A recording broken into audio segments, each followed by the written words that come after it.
get a couple things pulled up here. Okay, so let's just dig in and then we can go from there. Okay, welcome. I wanted to talk about the three main phases of a porn brain rewire. And I have a plan in my 90-day program. There's a plan for each one of those phases. And I was going to share that plan with you here today. In the first phase, which is unwire, I call it my pivot plan, and we're going to dig into that. Then in the middle, it is my live plan, which is an acronym. It's LIVE, and I'm going to share that with you also. And then that's in the rewire phase. In the hardwire phase, moving into the future, we have our fault line plan to make sure that you never move backwards. So if you're able to implement these three plans, basically, then you are able to move through this rewire process it is a process, so it's not an event, but you're able to move through it in a way that makes it so that you gain momentum and traction and you are better able to overcome.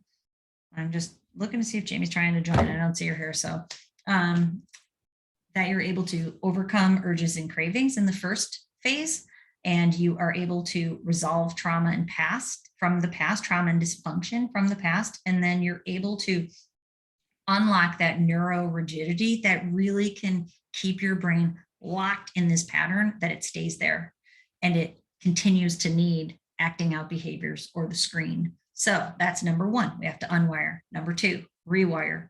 It is imperative that you make changes in your life. This is a transformational journey. And someone who was just in a meeting that I did earlier today said, this is what I'm hearing. This isn't about porn at all. What this is about is creating a healthy lifestyle that doesn't need it. And that's exactly right. That's what the rewire phase does for you.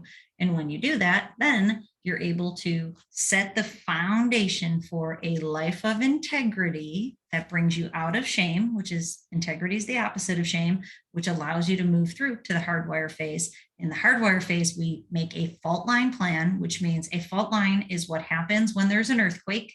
And that fault line, it's the crack in the foundation that begins to split. And that as that crack grows wider, it becomes a chasm. And then as that chasm grows wider, it's a bigger and bigger gap to try to traverse. And the fault line plan makes it so that when your foundation is breaking and you know what to do about it. I'm going to share that with you. And setting goals for the future and talking about what those goals are. This isn't a program about just achievement. It's about feeling and the feeling that you want. And it goes back to where your brain's energy is at.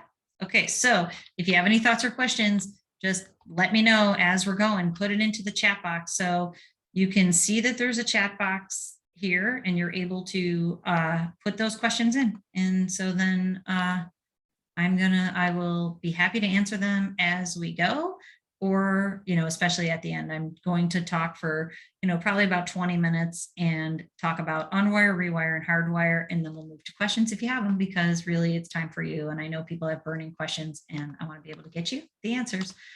Also, for anybody who's attending, and right now we have low number of attendees because this is the way that it works. We had a high number of signups, low number of attendees, especially when it comes to leaving porn behind, because it can be so tricky.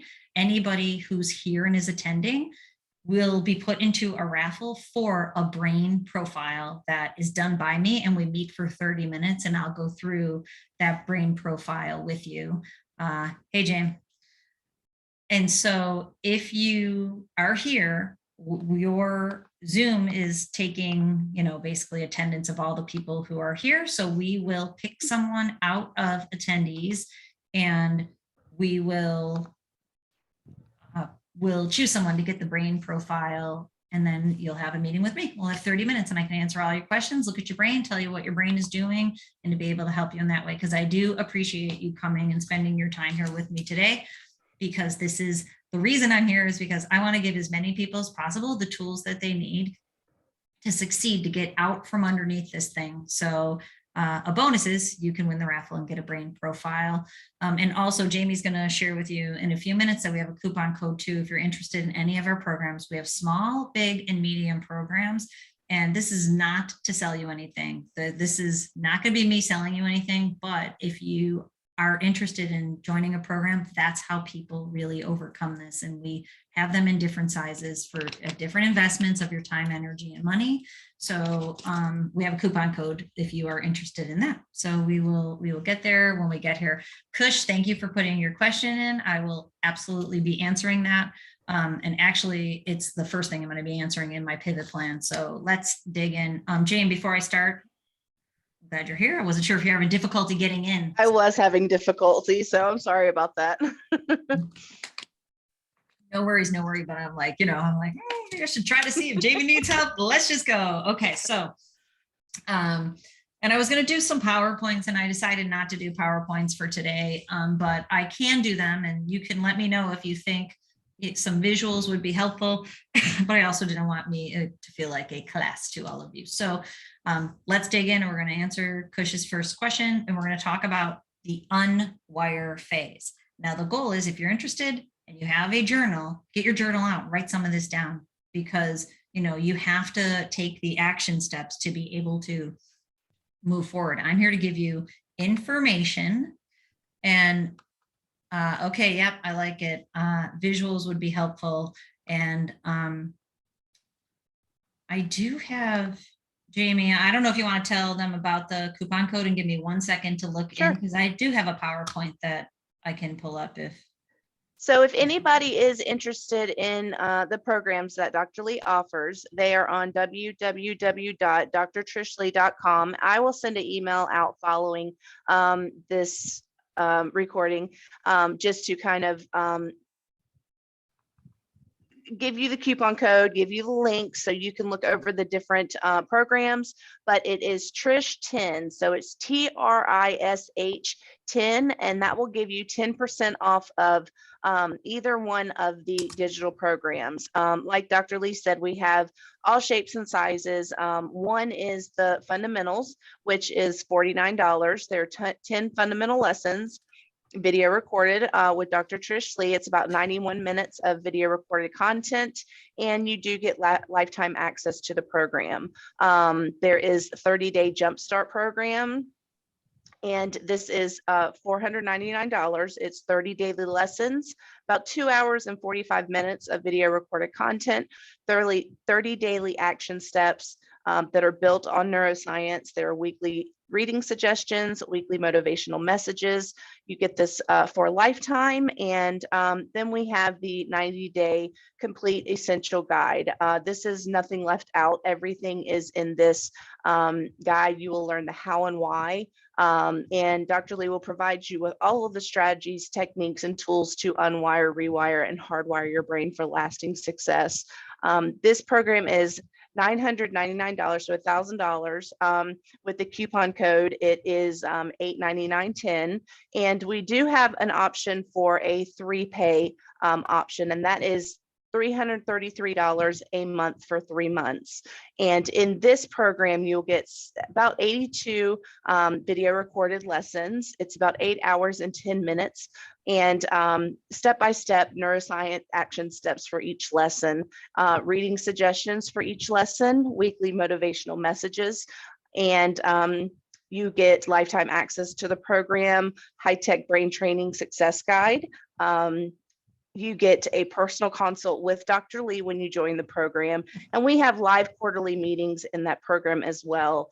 And yeah, we also have additional support if you need that. And hey, Jan, can I tell you, I'm sorry to cut you off, but there's a bunch of people who can't access the webinar, which might explain our very low numbers, because we have very low numbers compared to the number of people who signed up. And there's like a bunch of emails coming in, a lot of emails coming in that people can't get on here.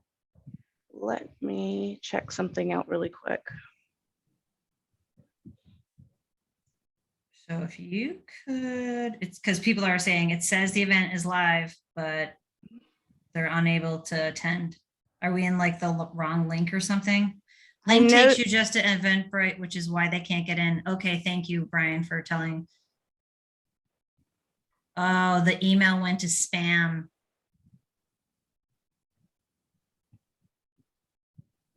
This is our first one that we're doing through Eventbrite. So of course we're going to have but the Zoom code is in their email.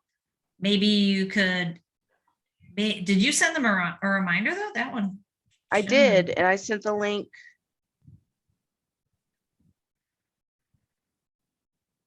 Maybe you could attend to that, and I'll just get rolling for Yep. all the people who figured it out. I know, you know how that goes. The reminder email worked, but obviously a lot of people didn't know how to. Yeah. Okay. Well, we'll just keep going, and hopefully you can let people know, because there are a lot of people who are not able to get in, and they're all asking questions, which means we'll have 5,000 questions to answer at the end of the webinar, which is totally not the point. But okay, so let's dig in. There's a couple of visuals here, and I'm going to move through them, and I'm going to answer everybody's questions. So okay, so here are a few. This is, you know, to be able to tell if you have a problem. And I don't want to spend a lot of time on this. I'm just going to move through. So salience, tolerance, mood modification, conflict, and withdrawal. So first is figuring out if in fact you have a problem, which hopefully if you're here, you've already figured that out. But the point of this is that when you try to stop, it's created mood difficulties for you in the first place. And when you try to stop, you also have challenges. And what happens there is, and going back to questions that is here from me in the chat box, is that, you know, feeling really tired, anxiety, sad, feeling really bad, always try to quit and fail, so don't know what to do. Those are withdrawal symptoms. So that means that you are not doing the things that you need to do. And I'm going to springboard into the unwire, rewire, and hardwire, because those are the things that in fact you need to do. And so, yep. And fake thoughts. I love that. Intrusive thoughts, fake thoughts that tell you, you know, all the wrong stuff. And OCD behaviors, depression. Yeah, exactly. So funny, right? Depression, all of those things are withdrawal symptoms. So what it means is that your brain has to unwire from the brain pattern that is driving you into the screen, which in fact is the one of anxiety and overwhelm, a brain that's running too slow and too fast. So when we talk about unwiring, and I'm going to move to the next screen that talks about the 3x3 approach that I built. And this is what I was starting to say before. This is called integration theory. So the way that I roll all videos, or most of the videos that I make on YouTube, and every single thing in my program, is built on something called integration theory, where I tell you the why and the how. So the why is the neuroscience and how it shows up in your mind and your body, everything that's happening with you while you're stuck in a porn loop or a sexual acting out loop, while you're in the middle of your rewire process, and when you build the momentum and you get to the other side of it. The why and the how. So neurologically, and what's happening as an experience for you. Then there's the action step. So what I was beginning to say is that when you take the action steps, you're in fact changing your brain. And so by being able to do the action steps, you're changing the way that your brain is performing, which will make it easier for you to succeed. And the unwire piece is looking at your past programming, your past experiences, past traumas and dysfunction, and past programming from your parents or from your culture. And, you know, of course, that's broad. And so the takeaway for this part in terms of the unwire and the past, if you get your journal out and you write these things down, one thing you can do is a historical dig. Look back at your life in 5-year increments and think about some of the most instrumental things that have happened to you. Like, some people have been bullied, some people have had the death of a parent, other people have been abused, either sexually, physically, or verbally. There's neglect for some people. We all have family dysfunction, even those of us from the most bougie, as my son says it, the most bougie family lives. There's still family dysfunction. You know, show me a functional family. Exactly, Jaguar. We are all going to make it. And so, you know, the reality is, if you can look at that dysfunction and see it for what it is, it can be really magical, because what it does is it increases your self-awareness, and self-awareness is pillar number 1 in emotional intelligence. And this journey of transformation is one of increasing your emotional maturity.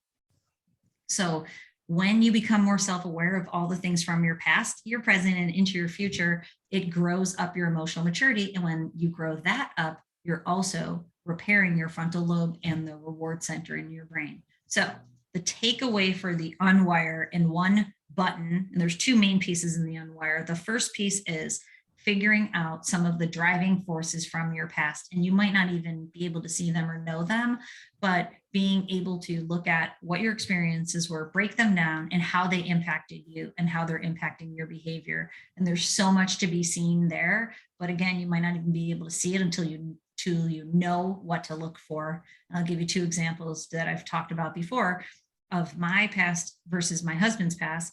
In my husband's family, they would get angry and get loud and would fight. And then he'd come back and apologize and it would be over. So he learned the way to deal with life is to suck up anger, apologize, and move on. My family, there's never any conflict, even though it existed and there was things that needed to be talked about and conflict should have been raised at things. Nobody knew how to do conflict. So everything real was ignored. So I have to move towards conflict and not ignore it. And he has to be able to move towards conflict and not get mad about it. And so those are the things that we've learned to become better communicators and then be able to figure out, that's our programming from the past built on our family dysfunction and our experiences. But when we become aware of that, now what happens is when I get a twinge of something's happening with my kids and I don't want to talk to them about it because I don't think I know how to do it, I move toward it instead of away from it, because my spider senses tell me move towards conflict in a healthy way. And if I get overwhelmed by it, then take myself out of the situation. That's how you can use your past programming. And the goal of digging into the past is it literally creates neurorigidity. It locks your brain in a mode that you need to be able to then go into the screen. So when you unlock your brain, it becomes more neuroplastic. That's why we do this stuff first.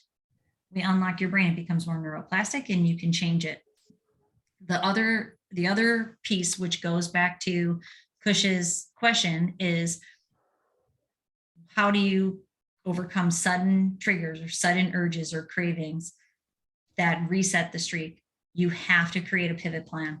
And this is a major section in the 90-day program, creating a pivot plan toolkit, a physical toolkit, and all the right pieces in it. So in those moments, you don't have to make one decision for yourself because the hijacker's in control and he's telling you all the things that you should be doing. And the way you gain control is by following your plan.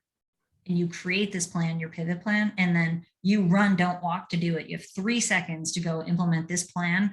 And if you don't, what happens is your brain gets a dopamine drip and it takes you down the slippery slope towards the dopamine deluge. So you have to implement this plan. And when you succeed, then you can high five yourself and you debrief yourself and you look at all the things you did right so you can keep moving forward.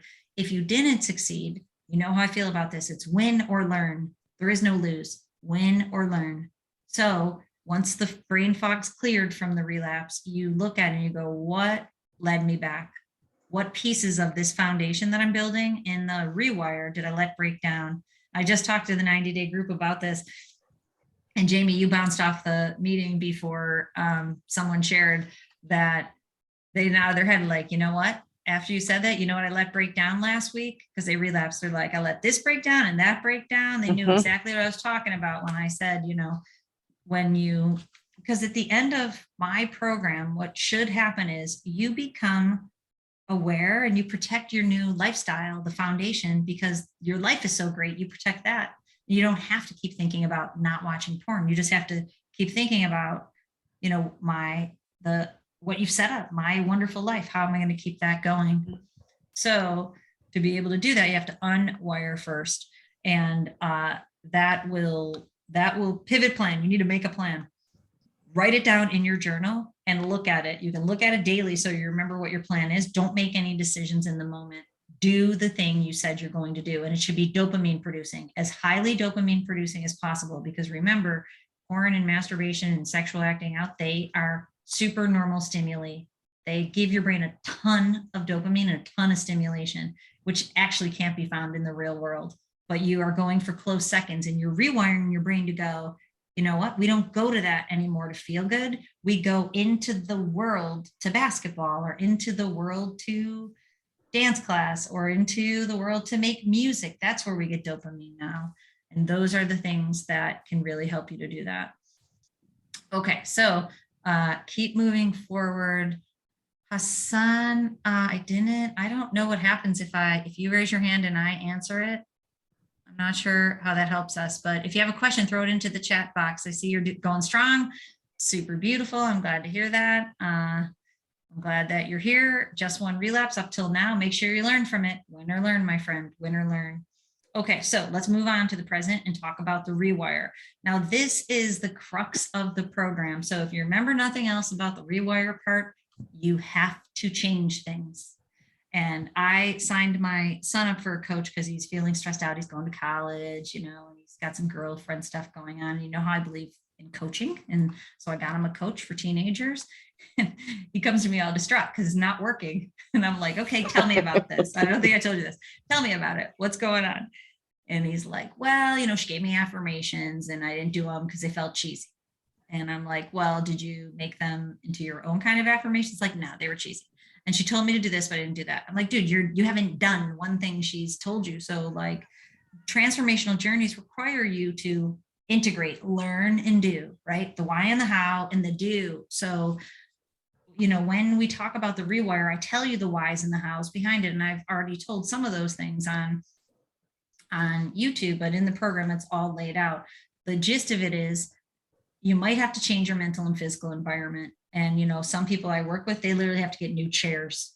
Some of them have to move because their physical environment is so triggering because of a 20-year daily porn habit that their bed is just triggering and they need a new bed, like for real. And so, you might not be able to do that today, but you might be able to increase your self-awareness and go, oh, you know what? This computer setup's got to be all changed around. Change things. The more things you change, the more your life changes. You might have to change your physical environment, your mental environment, become aware of where your mind is at that's leading you there. And then if you can become aware early enough, you can put a change in place before there's a slip or a relapse. If not, then you can make it so that you are able to, do it afterwards if you have to. Routines and habits. The number one thing you can do is what I am now affectionately, or maybe not so affectionately, calling the LIVE program, the LIVE plan in the middle of this rewire. Is you have to put a logical, sustainable plan that you can sustain in your life for a healthy lifestyle of brain boosting activities, those that give you dopamine in a healthy way, brain neutral activities that allow your brain to recover from stress and overwhelm. You have to make sure the brain boosting activities offset boredom, so you're not just laying around with ample time to do things that are unhealthy for mood regulation. And then lastly, figure out what all your brain draining activities are. And for sure, porn is one of them. And so recognizing how to build a lifestyle with this balance of brain boosting, brain neutral, and as little brain draining activities as possible. And you change all your routines and habits to reflect that. And you've probably heard me say before that we know that optimal productivity is 1 hour and 15 minutes on, 15-minute break. And like nobody does that. So if you want to be an optimal performer, do that and set that up in your routines and your habits, your thought processes. So the hijacker will talk first. When it's the beginning of this journey, when you have thoughts, think about them. Is that the hijacker talking to me, or is that me? Because the hijacker will talk first and you'll have to learn how to talk back to the hijacker. That's reaction versus response. And learning to respond is the key out of this thing. Emotions and feelings. Figuring out how you feel about things is really, really important. And there's strategies to be able to do that. But self-awareness and spending time thinking about your emotions is one of the most important things that you can do. So the live plan it should be a logical plan that balances these things. It has to be intentional. It has to make sense for you. That's the second thing. The V in the live acronym is that it should create vitality in your life. So if you are feeling, not good about your life and you're stressed out and you're feeling overwhelmed and I'm going to go back for a second, and you're feeling, I was trying to move the chat box, and feeling, not good, then when you get vitality back into your life by figuring out what are the things that you like to do. And if you can't think of what you like to do as current you, think about what you like to do as a kid. And that's called inner child work. And there's a ton of it in this program, but then start doing those things. Figure it out, schedule it in logically and sustainably, and it will create vitality in your life. Now, if there's vitality in your life, you don't have to escape your life to try to find very unhealthy vitality in high levels of arousal in the screen. So that's why that's so important. And then the E is experience. You have to create these experiences for yourself by actually scheduling them in, which we're moving into summer again. And I keep passing the lake by my house and I keep thinking to myself, I have to make the plan because I've scheduled myself up again, James, where last summer, I didn't have any appointments on Wednesdays, so I could go paddle boarding. and I love to do stand-up paddle boarding. And I would bring a different person with me, usually my daughter, Saoirse, because the teenagers never wanted to come. And Saoirse and I would go out on the lake, and every week I would do paddleboarding literally for an hour. I mean, you'd think I was solving world peace the way I talk about this, but every week when I would go do it, I became the person that does the thing she says she's going to do healthy things for mood regulation. And so when I do that, it shifts my entire week because I'm like, look at me. I am Fancy Pants who went paddleboarding, right? And so it's really, really powerful. It stays with you for the whole week. And if you build it habitually, you know that you're balancing your brain and it becomes an amazing thing. So that is making sure you're experiencing it. And, I brought my husband paddleboarding with me once. He golfs 2 times a week all year long. He always golfs. And if he misses a week, he starts to get squirrely. 2 times a week, he golfs with his friends. And when we were younger, we had little kids too. I'd be like 2 times a week. But then as I learned about all of this, I'm like, that man totally needs it. We're parenting and running businesses and constantly doing all those things. You need time to let your nervous system come down, just have some laughs with your friends. But the point is I brought him paddleboarding and he was like, this is fun. He actually thought it was more fun than he expected it, but it's not his jam. He didn't want to come back with me the next week.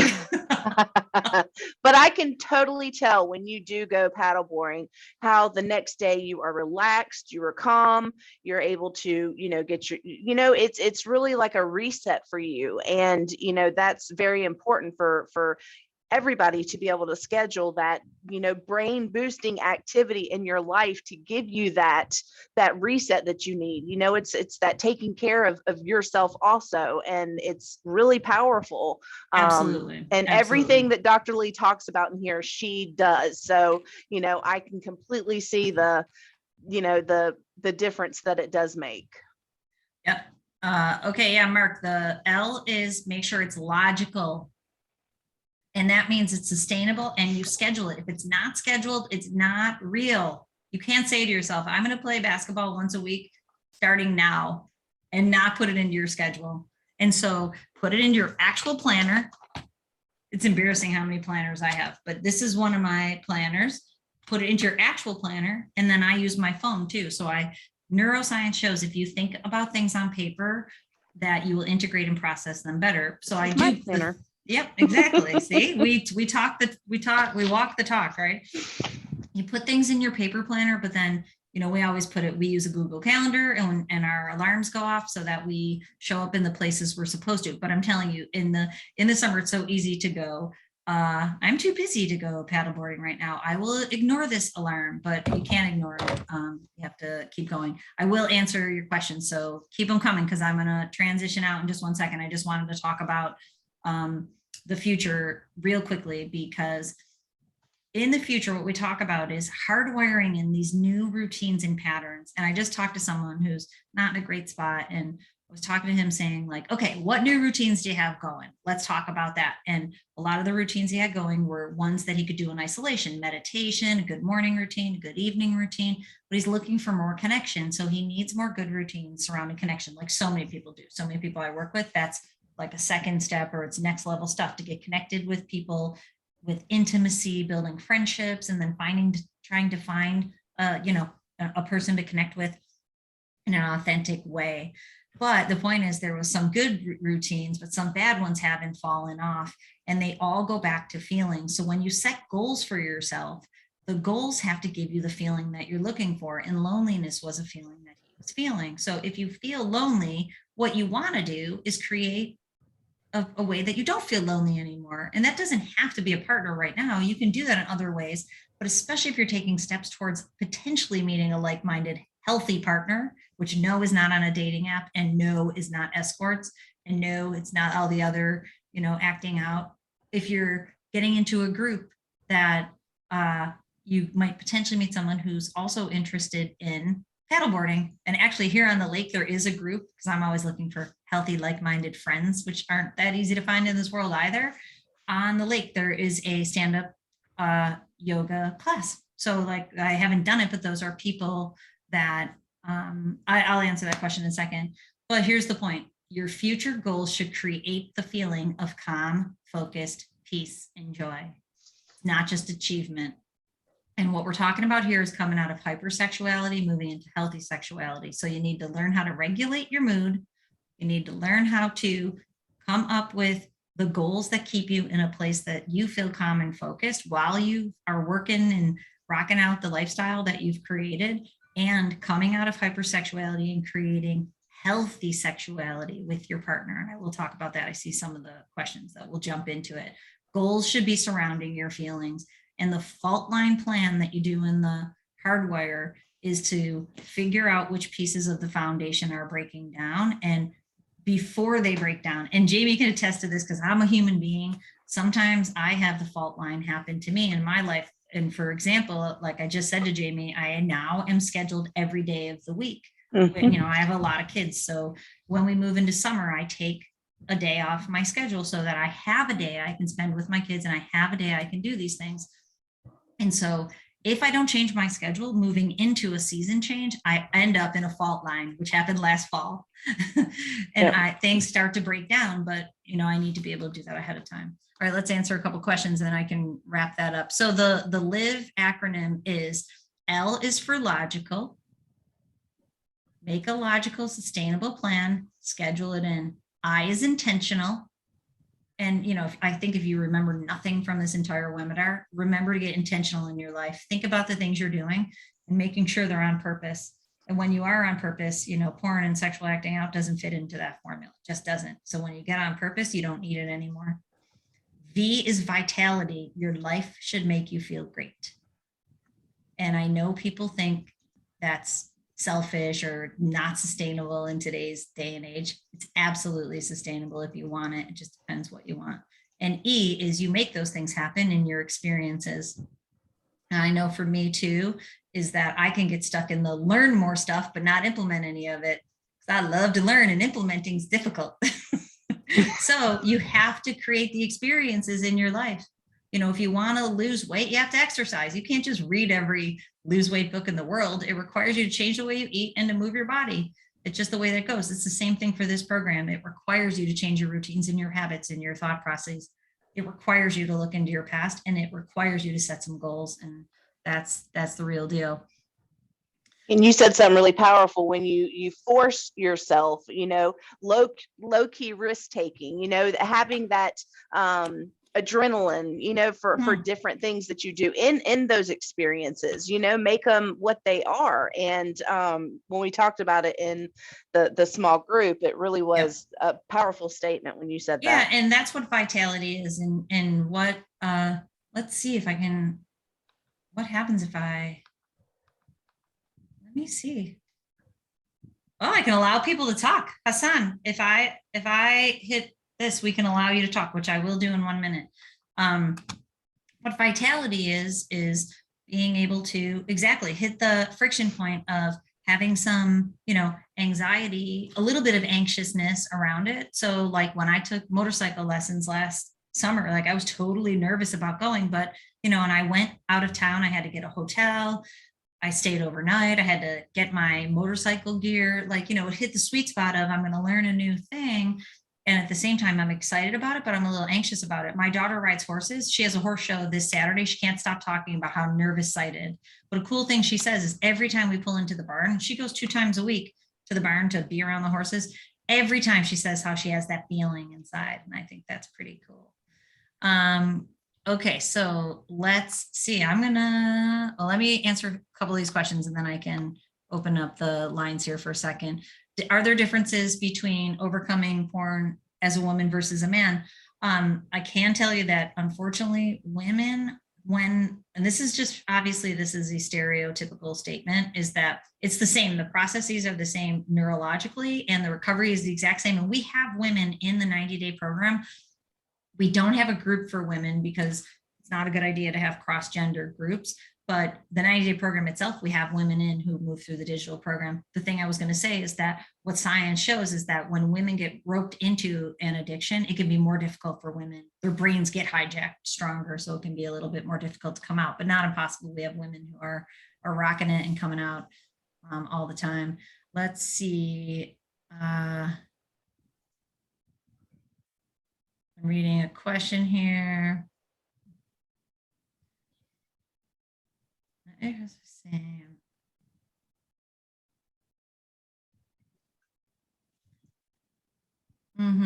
Okay, so I'm reading a question. I made a couple of videos about, okay, how do you handle dating rejection? I just made a video. So if you haven't seen that video, this question is, interestingly, these girls were my type, who were really my type, were the one also who was really interested in me, but when I'm dating them, I relapsed in between the reactions and vibe and end up ghosting. So, part of that is that if you still go into the screen or acting out behaviors, your brain is not in the healthiest place to attract a healthy partner.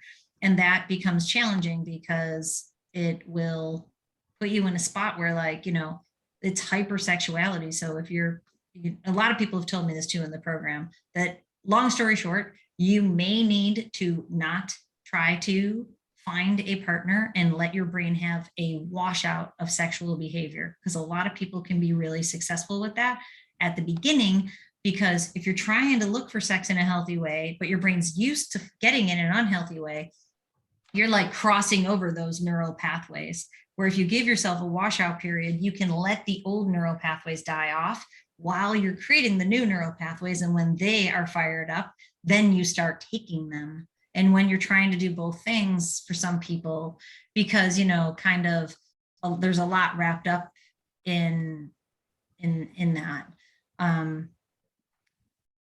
But this is what I know, is that if you want to attract a healthy partner to you and your brain's in a good spot and you've done these things, then you can attract someone to you who you connect with, spend time together, have a ton of fun and healthy sex, feel good when you're alone, and don't feel like you're going to die until you get back to your girlfriend. You have an interdependent relationship and you're able to, move towards that. Okay. Tom's question: avoid porn for almost 2 months, but 2 slips for when I watch. Yep. So here is the thing too. And I know men who have videos with their partners, it is cheating your progress. And I will tell you why. And let me tell you, Tom, what if you're open to a suggestion, because I know it might not feel good, is that if you watch a video of you having sex, even if it's with your partner, you are in fact undergoing the act of consuming sex on a video. Even though it feels better because it's you and your partner, it's still like not an experience, it's consuming a performance. So it's still not healthy for you now, probably never. And the reason that you have it is because that is what your brain wanted back in the past, when it needed to watch sex to get dopamine. So I would encourage you to burn the bridges on that stuff. And how, if you've seen the video that I made on burning the bridges, is thinking about anything that puts you as the consumer of sex and getting rid of those.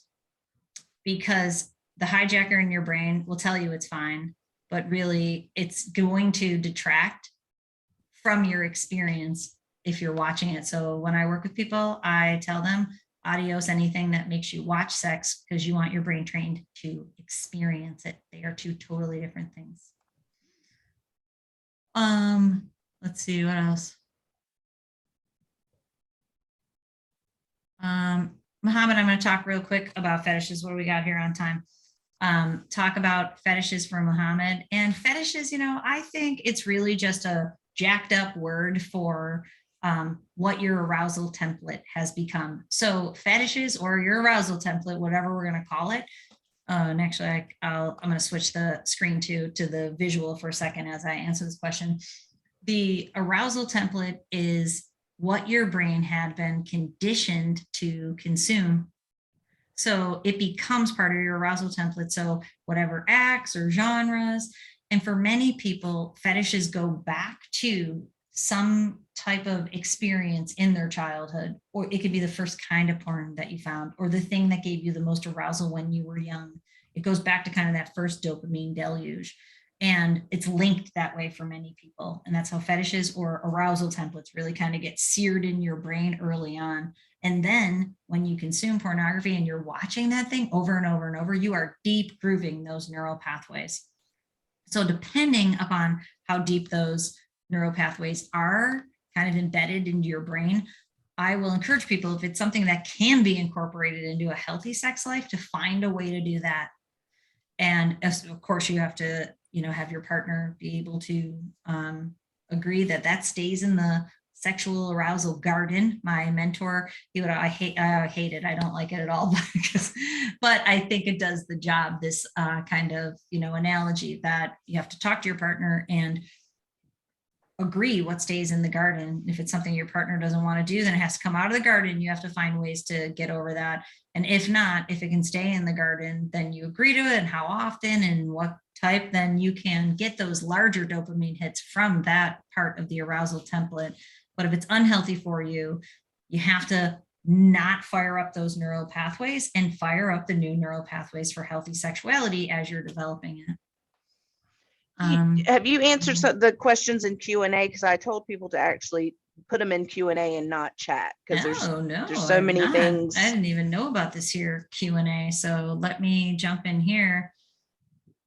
Yeah, I can. Okay, so Daniel Campbell, let me answer that. I'll jump between the two of them. Yeah, I can see, I just got done looking through someone's Muse, and yeah, Muse 1, I can see graphs from a person's Muse 1. If you have a Muse 1, you can totally use that.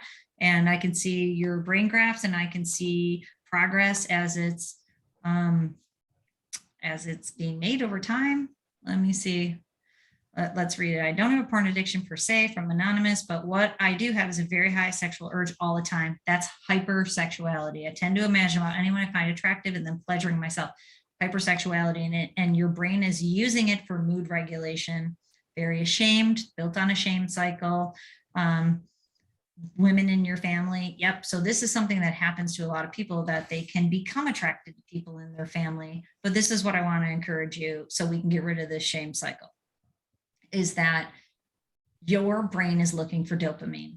Those women's body parts are dopamine hits. Just think of it like a drug. So, your brain doesn't know that it shouldn't look for the dopamine hit from your aunt instead of a random person. It just sees body parts as dopamine hits. But that's not enough to get over the shame. I'm going to make a video to remind everybody of this. I was looking it up again this morning, is that every cell in our body changes and is regenerated every 7 years. So and I tell people in my program, when you get on this program and you start working through it, you're becoming a new person, cell by cell, like literally. And so 7 years from now, you're going to be an absolutely different person. And so you can be a person, absolutely different cellular person who's doing the same stuff or worse, or you can take the opportunity to become a totally different person who's doing new things. And the more time and distance you get from the old version of yourself, who needed the old dopamine hits from all the women that you saw, even family members, you get a little distance from it, and you're able to have empathy for that old version of yourself. And when you can, and it's inner child work, when you can have empathy for that old version. And I wanted to make a comment actually about some of the comments in the chat box, because I don't want you to see this as a war, and I don't want you to see this as a fight, because when you tell the hijacker, you're here for the war, you're here for the battle, you're here for the fight, what that does, it makes you push.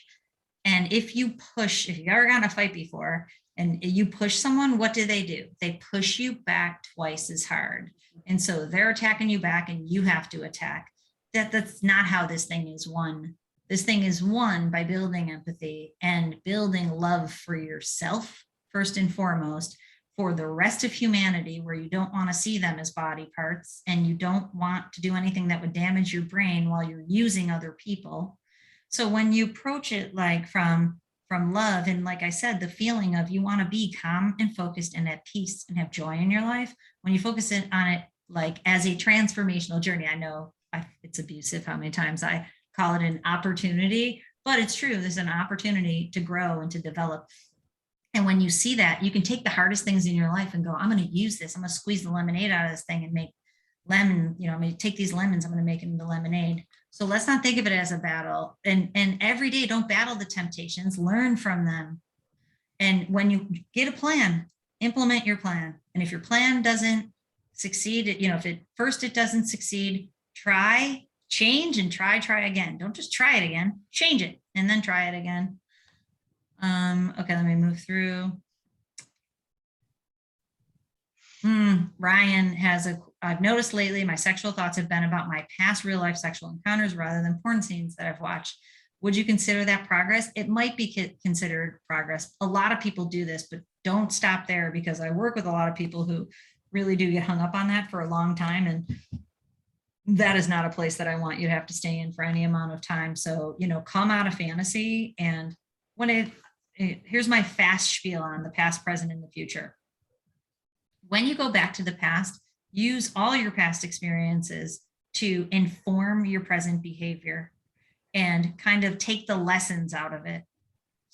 Don't just go back there for dopamine hits. Take the lessons out of it. What's the lesson to be learned? And so, like, if there's things that you liked in that sexual encounter that you want to get going in your, current or future one, that's the lesson. But do not allow your brain to just keep going back, because then you'll be stuck in old neural pathways.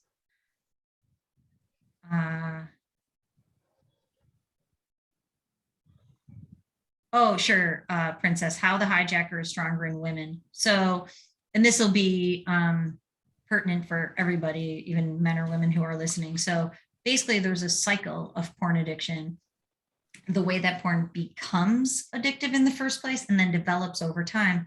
So the way that it becomes addictive is your brain gets this dopamine rush the first time that you watch it. The second time you consume it, you have to your brain creates these new levels.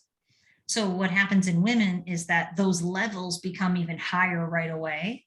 And then as you keep going back, you're kind of grooving those pathways in faster and harder earlier.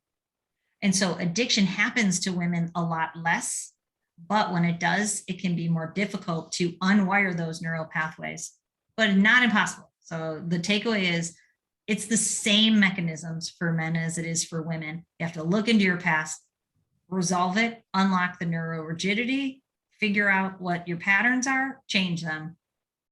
Change what you're doing in the present first and foremost. Porn's a super normal stimulus for everybody. You got to stay out of the screen, and you have to stop doing any sexual acting out behaviors that are unhealthy for you, hypersexuality, new routines and habits, new thought processes. It's the same process, Princess. So, and for you, it might not even be more difficult. It's just more difficult for some women. S21 Ultra, I'm autistic, 33-year-old man. And just so you know, I don't know if you've heard me say that I actually have a lot of expertise in autistic spectrum disorder. So I know a lot about it.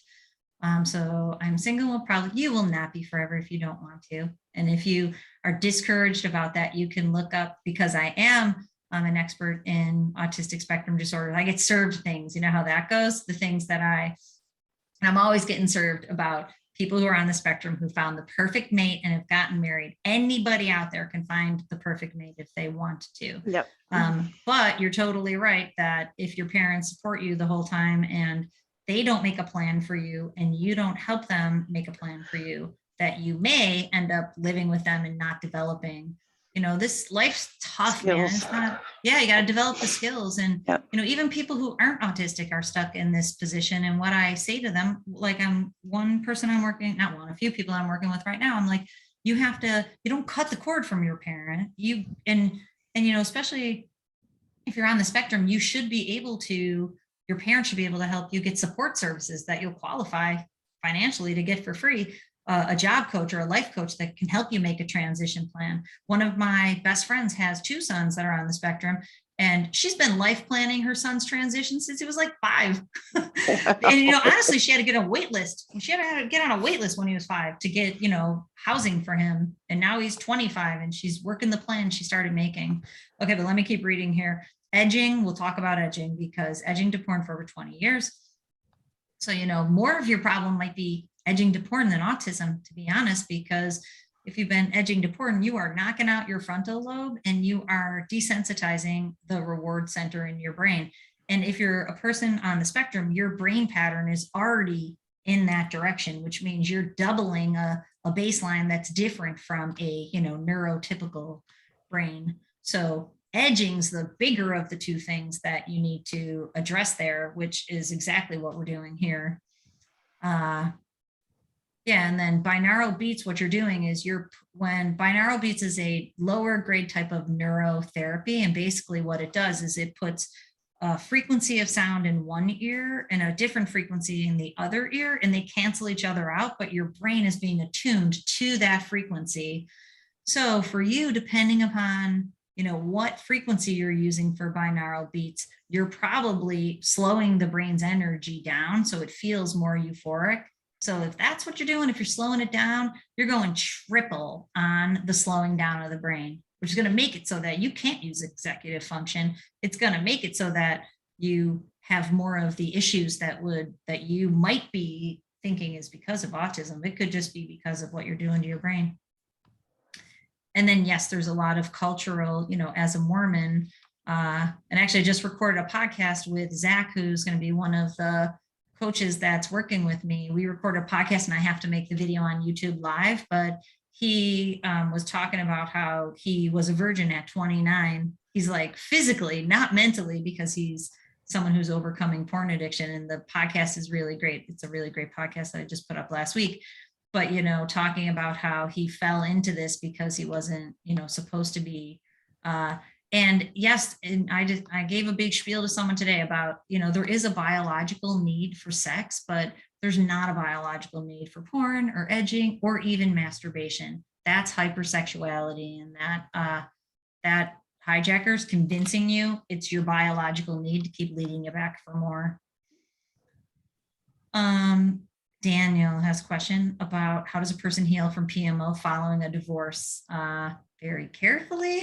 But yeah, that's tough stuff. Is that honestly, it's the time for you to double down on not engaging in PMO, because you're using it for mood regulation to offset the feelings that you have about your separation and divorce, which means you won't process them.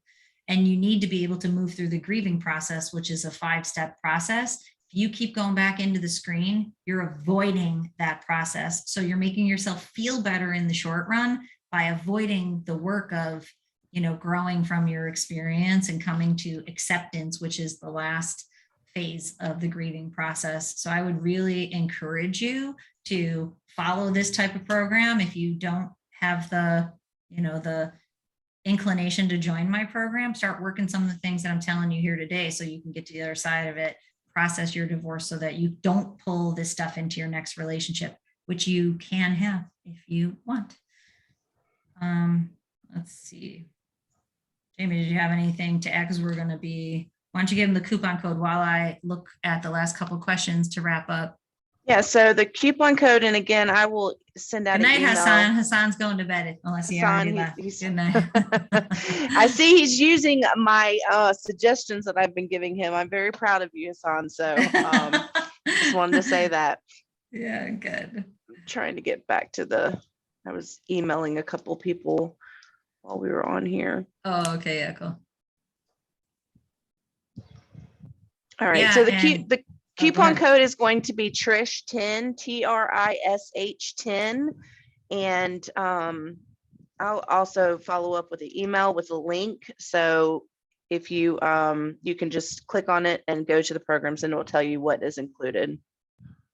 Yeah, so Trish10, if anybody wants to join me, I would. And then Kagri, I don't know if I'm butchering your name. If so, I do apologize. I'm going to answer your question in a second. I see you have two questions. I'm going to answer them before we bounce off. But hey, Jamie, did you put the future events in Eventbrite yet or not yet?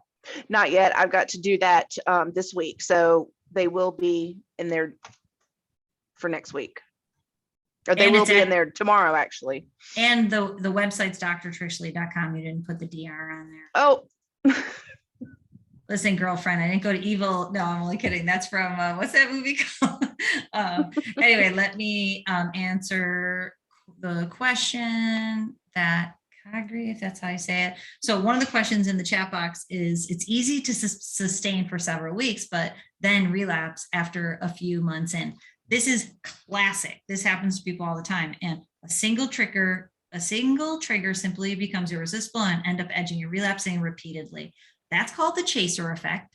And if you abstain from something but don't change the foundation, that's exactly what you're going to get. So I'm speaking of dozens of 50 to 100-day streaks. Why does it seem that the most difficult point is after that? This is seriously a classic thing that happens to people. And in alcoholism, it's a little different, but they call it being a dry drunk, where you haven't drank in a long time. So you're staying dry, but you haven't like addressed the foundational stuff that you need to in the past. You haven't healed that. So the underlying brain pattern that's going to drive you back into the screen is still there because you haven't changed those things. You haven't changed enough in your routines and your habits and your thought processes. So like it's there, but it's dormant. And then when it wakes up, what the chaser effect is, once it wakes up, you get a dopamine drip. And what we know from the neuroscience is that the dopamine drip creates the need to follow it, and you will keep following it until you get it. And once you get it, you will keep going for more and more and more because you've abstained for so long. So it ends up in long binges and people really go off the rails. So change things, transformational journey, whether you like it or not, right? Growth opportunity, remember those things. And you're right, you do need to, going back to the chat box, more behaviors that produce dopamine in the real world. That's why I always say, get on purpose in your work. Like, I'm trying to say it quick on YouTube, but that's for real. Look at your work. If you're not happy with things, change them. Like, I do not like to do my books. So for the longest time, I forced myself to because I had to, but now I honestly have my son Declan because he's good at it, but I have somebody else do my books so that my books are always done. So it doesn't stress me out, but I don't have to do them. So it's not a stressor that I do. And it's a pretty quick fix, but I looked at my work and I go, these are the things I love to do. I love helping people. So I'm going to, Jamie knows this because I'm trying to do it for Jamie too. Find the pieces of the work that you love the most and the things only you can do and do well. And then we're going to get other people to do the other things. And then of course, in the meantime, we have to do some of the things we don't want to, but we do them because we mostly get to do the things. And if you have a life that you mostly like your work, and a life that you mostly really enjoy your relationships and you're getting a lot out of them, dopamine wise and life wise, and you're doing all these hobbies, then there's no need to run back into the screen. And I just want to answer your other question about fitness girls on Instagram or YouTube. Why? The question is why. And, I'm not calling you out. I'm saying this is what I tell people is that what's the why behind it? It's mood regulation. You're looking for and you say it here, since I'm studying psychology, I know that the effect is the deciding factor, right? Yeah, get off of those, clean up your Instagram, clean up your YouTube, give yourself a washout and come back when it's cleaned itself up from lack of use, which it will do, or get new accounts.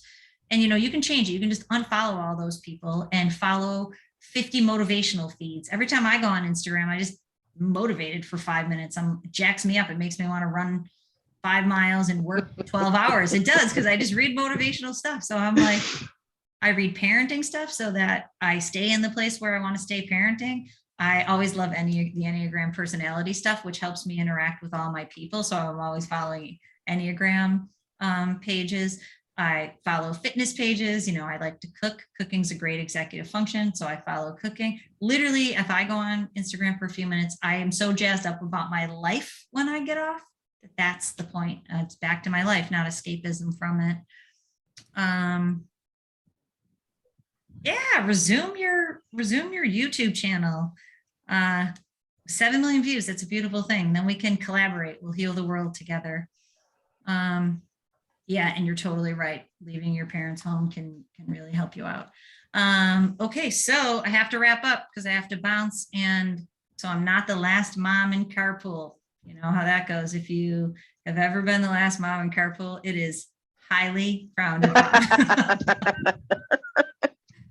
Especially in high school. I have to go pick up Seamus, and you know, that is not a good. Yeah, Alden, before I wrap up, I totally get it. That's tough stuff that you have going on with withdrawals that are hard to manage. And, you know, you might have to have somebody, you know, that's what coaching is, that we help people with, or getting a counselor or a therapist, especially with, you know, some of these bigger issues. We know from science, having the right strategies, which is what's in my digital program, and the support you need. And so we offer group coaching, and then I offer brain neurofeedback coaching also. But, you know, if you're really struggling in the short run, getting the right support, being able to move through that is really, really, really important. James, do you have anything else to wrap up?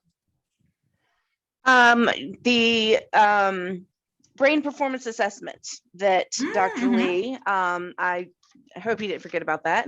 No, I told them at the beginning. I did tell them at the beginning.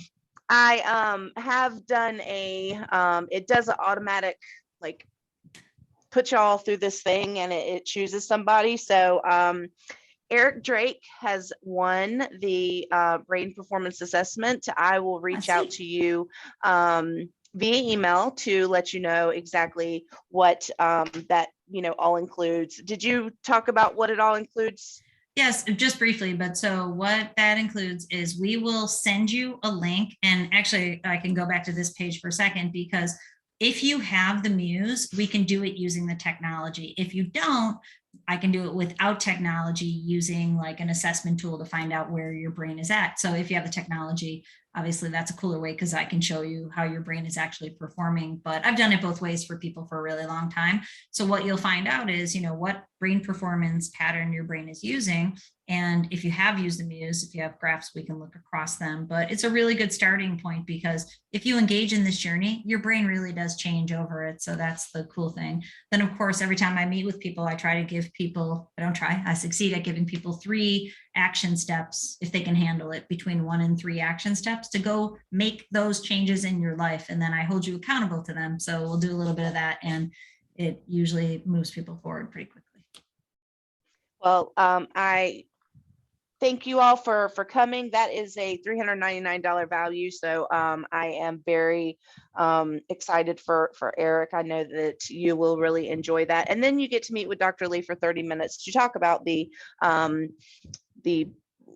what your brain is doing. So having that time with her is really awesome as well. Yeah, so really fun, really cool. I'm looking forward to that. Okay, so thank you all for joining. Anybody who's watching this afterwards, if I don't know if just the emails went into spam, we'll make sure we let people know ahead of time to look in spam, because they might be there. But we plan on doing these once a month, and they're going to be different. It's not going to be the same thing every month, but always opportunity for questions for a half hour, and kind of moving people through different pieces of the program, you know, as an overview. So if you want to come back, you can come back, because it's not going to be just a cookie cutter type of thing. It's always going to be moving you through different aspects of unwire, rewire, hardwire, because that is the foundational pieces, and answering questions so you can get your questions answered in real time.